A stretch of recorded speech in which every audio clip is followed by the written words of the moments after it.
Three Hot, Three Not. This is a series in which I look at the three hottest wrestlers coming from the last PLE and, well, the three not hottest wrestlers coming from said PLE. And boy, howdy, I don't think you can get any hotter than the Elimination Chamber. Holy cow. But first, you know what else is hot? This channel and you subscribers out there. For the longest time, I've been saying once I hit 10,000 subscribers, I'm going to give away a belt. And, well, we did it. We did it. My John Cena, every clues to John Cena's heel turn. We got ourselves like 3,000 subscribers off that. I'm sitting pretty, at 12,000. Why would I do that? I had 12,000 subscribers. That's where I'm at right now, and my mind is officially blown.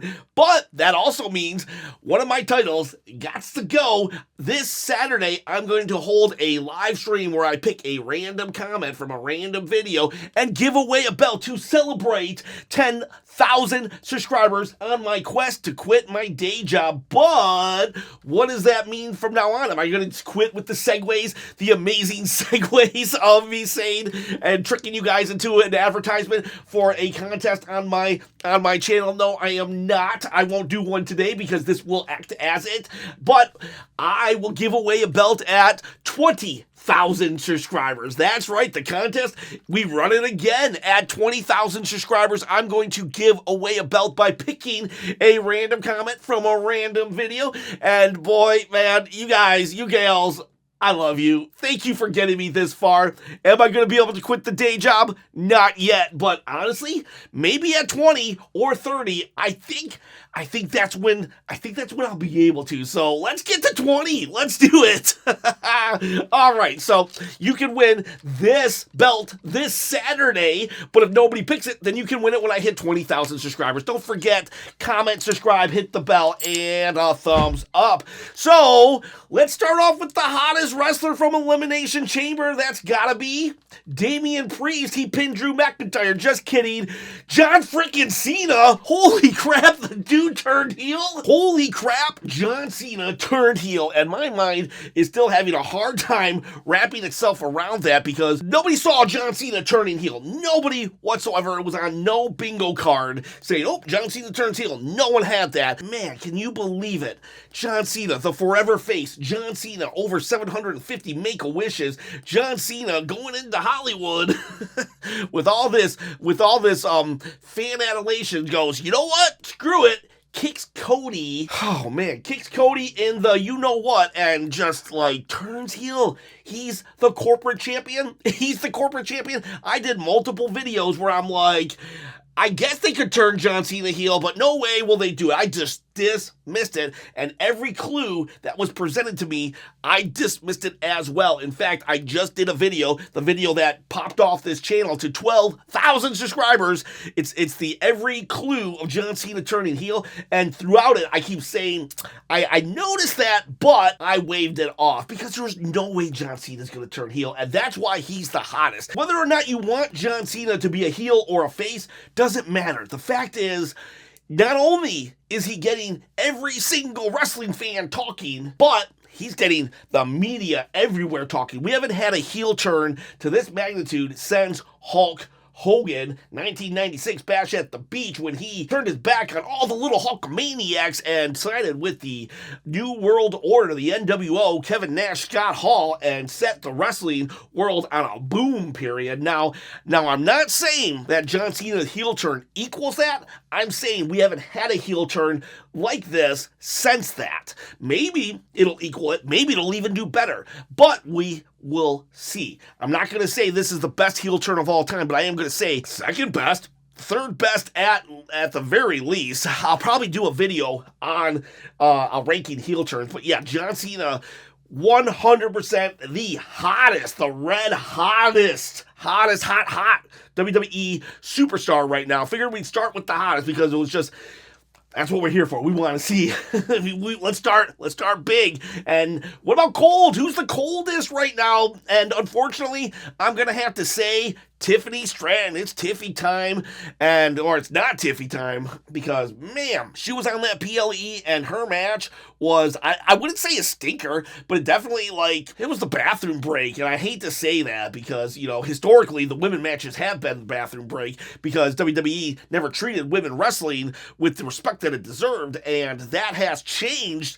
But this match right here was such a throwaway match. There was no consequences whatsoever. We had Tiffany Stratton and Trish Stratus versus Nia Jax and Candice LeRae. First off, their opponents, Nia Jax had a wonderful 2024, with the exception of her title reign. Ironically, it sucked because they made her lose 7 times during her title reign, which I don't understand. But for the most part, she's been great, and actually 2025, she kind of rebounded and has been a great monster heel. Problem is, I think she's in that territory of just been, maybe, I wouldn't say overexposed, but used a little too much. And I kind of want Nia to just go away for a little bit and come back on this tear that she's on right now. So she needs to go away for a little bit. Candice LeRae's kind of whatever. I have started to like Candice, but at the end of the day, she's inconsequential still on the bigger picture of things. So their opponents right off the bat wasn't excited to see.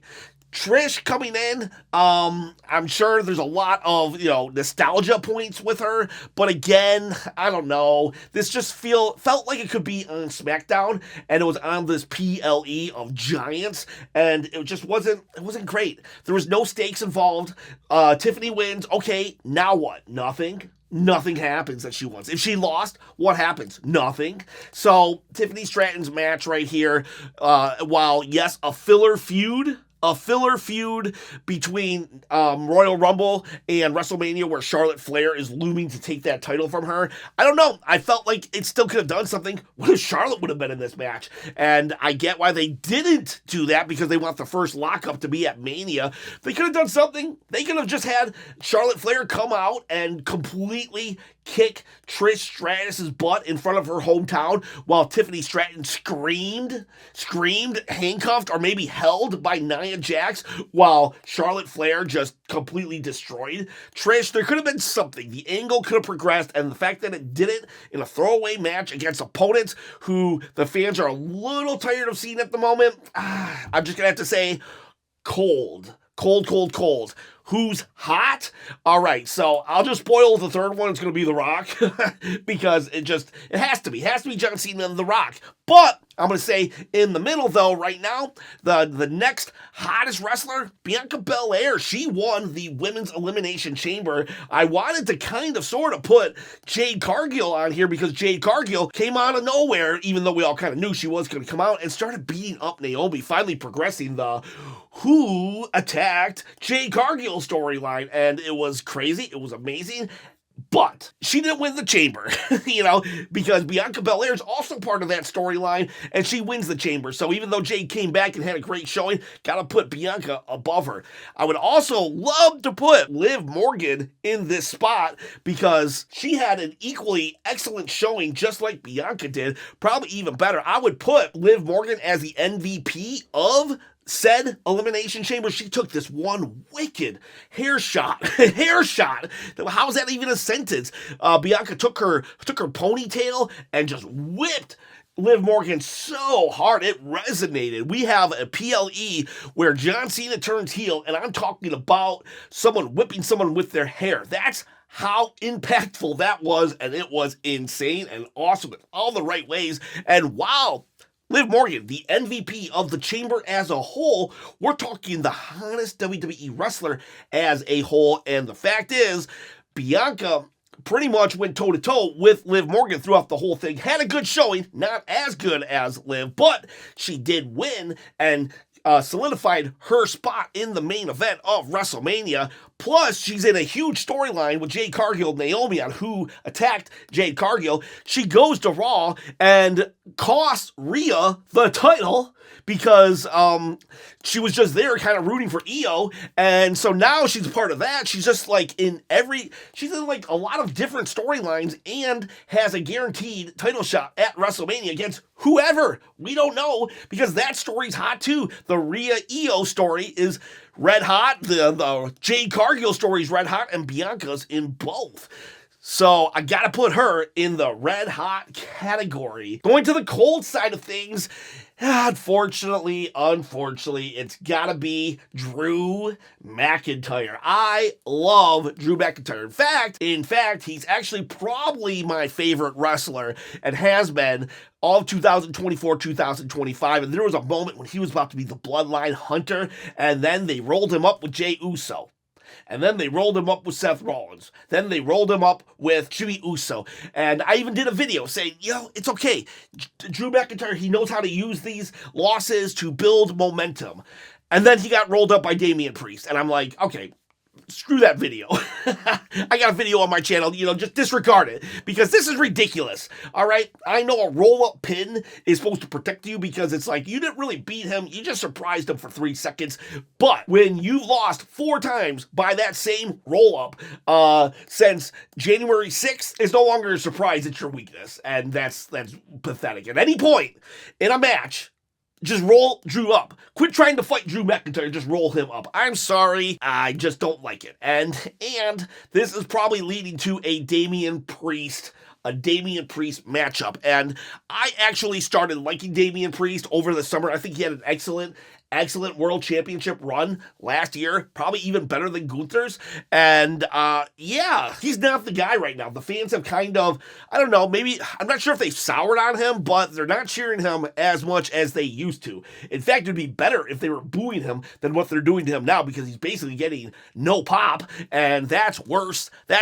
No, apathy is worse than hatred in WWE, and that's what he's kind of getting. And for Drew to now be set up in a program with Damian Priest, it's like, for WrestleMania, come on, look at where CM Punk was on Monday Night Raw, calling out The Rock and John Cena, getting into a pull-apart brawl, and about to main event Madison Square Gardens in a steel cage match next week, and yet Drew McIntyre is getting rolled up by Damian Priest. Damian Priest, what has he done lately? I know you had that great World Championship, but it's all about last week, dude. What did you do last week? And Damian Priest, not it. They should have put Damian Priest versus Logan Paul. Honestly, that would have been great for Damian Priest. I told you he was getting apathy chance or no chance. Put him with Logan Paul, who everybody hates. The fans would have rallied around Damian Priest. I'm not saying give up on Damian Priest, but I am saying that for Drew McIntyre, that is not just a step down. That is like,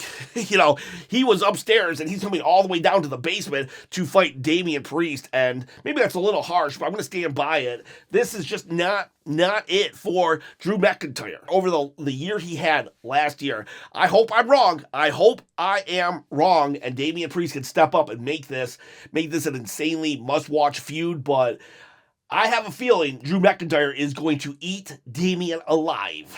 Who knows? Maybe Damian will win with a surprise roll-up at Mania. Next up, we'll do another cold. We'll do the final cold participant so we can end hot. Cold is, unfortunately, I'm going to tie it. I'm going to put it as tie Gunther and Jey Uso. They weren't even on this PLE. At least Tiffany Stratton, who's a champion, got on the PLE, even though it didn't do her any favors, let's be honest. But yeah, where was Gunther and Jey Uso's presence? I mean, Cody Rhodes didn't have a match, and yet his championship was still very much in the public eye. Gunther, I don't know why this world title. It's like, why have a world title if we're not going to make it mean something, have meaning? And we could have easily had Jey Uso somehow, some way, like he's in a match where his Royal Rumble spot is on the line. They've done it before, and they could have done it again. Let's get Jey Uso some matches. And, you have 8 to 14 weeks between Rumble and WrestleMania. You got to keep Jey Uso hot, all right? Winning the Royal Rumble and then just riding that all the way to Mania is not going to work, and it's not working. Gunther is in a mini feud with the Alpha Babes, and they changed their name, Alpha Academy, Alpha Babes, and so Jey Uso's about to start a feud with A-Town Down Under. It's like, come on here. Let's just have Jey Uso and Gunther going at it. But right here, maybe like Gunther could have goaded Jey into putting his spot on the line against Ludwig Kaiser or something. And I don't know. It would have been, yeah, we would have known Jey was going to win the match, but who cares? It would have kept Jey relevant. We need to keep that world title picture in the spotlight. And the fact is, it's cold right now, not even worth being on the PLE before Mania, not even worth mentioning. Sad, sad. Now we go to the hottest. I already told you who it was going to be, The Rock. I would love to put Randy Orton, who returned, or Kevin Owens, who had a banger match with Sami Zayn. I would love to put CM Punk on here as well, who had a great showing in the Elimination Chamber, or Seth Rollins, who I kind of think stole the show with how much he hated CM Punk and curb stomped him. And when he was getting, like, you know, attitude adjust or whatever, in that submission mood, he's yelling, die, die, die. That, like, yeah, they did great. They did awesome, but how can I deny The Rock not being the hottest? Honestly, John Cena's the hottest, but I put him first. Rock would be close second, though, because the final boss shows up before the Elimination Chamber, throws everything in chaos, says, I want your soul, in, admittedly, a long, drawn-out promo that wasn't the greatest, but they definitely recovered from that rocky start, and no pun intended, maybe a little, but yeah, so now we're here, and he goes like this after Cody Rhodes, who actually Cody Rhodes deserves to be on the hot list too, but I only have 3 spots to give. He goes, Rock, go F yourself. Cody Rhodes says the first F-bomb in WWE, and, you know, that's, like, you know, meant to be heard, not beeped out, or just accidentally missed by the censors. And then The Rock is the mastermind that turned John Cena. I already said how unbelievable that was, but The Rock and John Cena, a 2-man power trip. Wow. The Rock is insane in all the good ways. He's so chaotic. I firmly believe now that he knew that Cody wasn't ever going to turn and become a heel, so he just kept keeping him off balance from saying, I'm your friend, and then showing him a weight belt with his dad's death on it. It's like, this dude is so insane. I love it. I love this Rock. He is so crazy. And he just thinks he's, like, totally not. He's, like, the best kind of villain, because you can see he's crazy, but he's like, no, I'm not. I'm just the final boss, and you're going to deal with it. And I get my way, because my way is the right way, so everybody should just fall in line. And here's a belt with your dad's death on it, and if you don't say you're going to sell me your soul, I'm going to put your blood on it and send it to Mama Rose, who's friends with my mom. Maybe I'll have my mom send it to her. You know? The Rock, hot. Out of nowhere, The Rock comes back and shakes things up. The road to WrestleMania was kind of a little lackluster, but now it's full of luster. We were lacking luster, and now we're full of luster. So much luster. I need help curing all of this luster, and you boys, you girls, you help me carry the luster. I need to stop with this luster analogy, because it's just getting weird. But guys, girls, for real, those are your 3 hottest and your 3 not hottest wrestlers coming out of the Elimination Chamber. I appreciate every single one of you, because you made this channel red freaking hot at 12,000 subscribers. Like I said, we're going to give a belt away this Saturday, but don't forget to comment, because I'm giving another belt away. Once I hit 20,000 subscribers, I'm going to give a belt away on my quest to quit my day job and produce wrestling content full time. Hit the bell, hit the subscribe, and you boys, you girls, have a great day.